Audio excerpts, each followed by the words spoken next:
السلام عليكم. قيبت لبعض قصتين sanadkii 2022 shalaabi xidhiidhka Cumar wuxuu ku wareejiyey basaas kale oo ahaa 44 jir laguna magacaabo Nicolas Rondeau kaasoo marar badan ku dadaalay injineer Cumar ku qareeyay oo safar Faransiiska. Rondeau oo injineer Cumar kula kulmay dheer ku yaala Istanbul waxa uu soo bandhigay shaqo haddii uu qabtay isagoo Istanbul joogay in la siin doono mushaar bishii $500 haddii uu Brazil tago si halkaas ugu shaqeeyana mushaar ahaan u qaadan doono $20 bishii. Nicolas Rondeau waxa kale oo injineerka reer Falastiin u sheegay inay ka wada shaqeyn doonaan mashruuc internetka iyo kula shirakoobay rag kale oo ah maadaama injineer Cumar ku celceliyay walaaca la xidhiidha dukumentiyada socdaalka basaaskana waxa uu sheegay inuu yaqaano mas-uuliyiin ka tirsan laanta socdaalka ee Turkiga waxaana injineer Cumar ka dalbaday inuu u soo diro xogtiisa shakhsiga ah oo ay ka mid tahay ciwaanka guriga uu ka degan yahay magaalada isla markaana si uu ugu soo saaro fiisa uu ku tago Faransiiska isagoo ku andacoonaya shirkadda shaqada siinaysa ay rabto inuu Faransiiska yimaado waxaana ku tirtirsiyey inuu safro si uu lacagtaas badan u helo. Markii xalku halkaa barayay waxaa qisada soo dhex galay sirdoonka Tirka oo sida muuqata dusha kala socday hawshatan.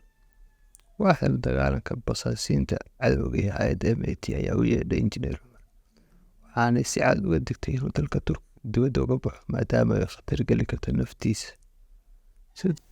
Bishii July 2022 Cumar siiskiisa ayaa uu doonayay inuu dalxiis ku tago dalka Malaysia laakiin sirdoonka Turkiga oo ogaa shaqooyinkii Mossad kusoo dhuumanaysay sanadii u dambeeyay loo soo bandhigay injineer Cumar si Turkiga looga saaro waxay ka baqeen inuu u safrayo xidhiidh lagu sidaas awgeed saraakiisha MIT waxay Cumar uga digeen khataraha ku xeeran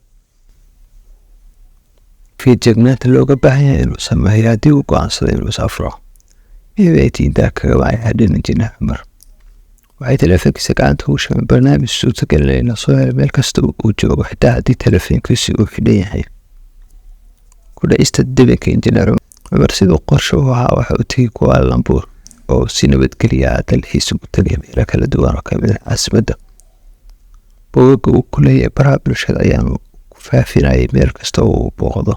Muddo 38 bishii Sebtembar 2022 Cumar iyo Nicolas Falastiin ayaa goorfiida soo dhamaystay casho ay u tageen maqaaxi ku dhex taala xarun ganacsi. Bartamaha magaalada Kuala Lumpur inta aanay gaadhin gaarigii ay wateen balse ay ku socdaan ayaa waxa soo abaaray gaadhi midabkiisu caddaan yahay. 4 nin oo si degdeg uga soo booday ayaa intay qabteen garaacay oo gaadhiga ku qaatay halka uu saaxiibkiis kale ka baxsaday markii laga awood batay. isla daqiiqado yar kadibna waxaa la masaxay dhammaan fariimaha uu injineer Cumar ku faafiyay baraha bulshada ee tilmaamaya joogitaankiisa dalka Malaysia. Koox ka tirsan Mossad ayaa gacanta ku dhigtay injineer Cumar waxaana geeyeen guri u si diyaarsan oo ku yaala degmo 50 kiilomitir u jirta caasimadda Malaysia Kuala Lumpur. La soo qaybtay saddexaad ee qisadeen waxaan rajeynayaa insha Allah inaan soo badin doono qisooyinka noocan oo kale kumatiga noogu reeba hataa ka yeesheen.